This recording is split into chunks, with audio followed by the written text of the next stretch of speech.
I'm going to show you a quick overview of the game Carnival, which is a deck and dice game for 2 to 4 players. The game is made for ages 13 and up and plays in 20 to 60 minutes. It also has a variant that you can play for a shorter game, and also a team player variant where you play on teams. The game includes a deck of cards which include wilds, parts, your midway, which is what the 5 rides you'll be working to build, as well as the instructional cards, player help aid cards, which are double-sided, and your deck explanation here, or your dice explanation. Comes with dice and tickets.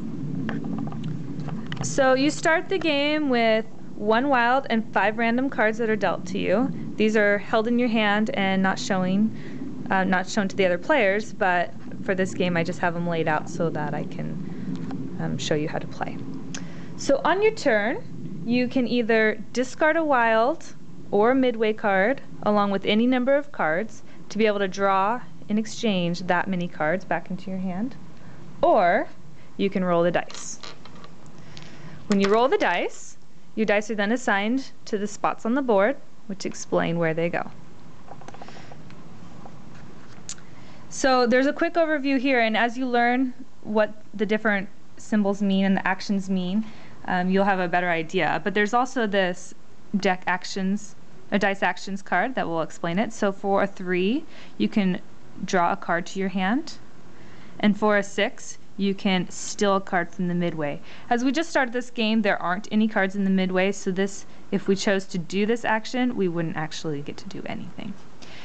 So out of the 3 dice that you roll, you pick 2 actions that you'd like to do. So for player 1, we're going to go ahead and draw 2 cards to our hand. I'm going to add these here to my hand.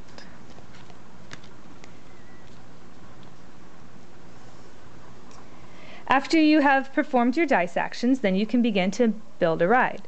You have to start a midway or one of the rides with at least 2 cards. Now, one of those cards can be a wild if you'd like, but there is a bonus if you complete a natural set, which includes no wilds. So as you can see here, I could start with either reds or purples, because I have 2 cards here of each, if I wanted to save my wild. Now each set has to have different cards, so these 2 purples here that are both materials would not work for placing on one of the rides. So I'm going to go ahead and start with these 2 purples here. I'll play them onto the purple midway, and I've got 2 cards now here towards my deck. Now in the game, the different actions will let you steal cards from each other's midways, steal cards from each other's hands, trade cards. That's one of the ways that I'd be able to get rid of or maybe replace into my midway this extra materials card. The game ends when one player has completed 4 out of the 5 rides.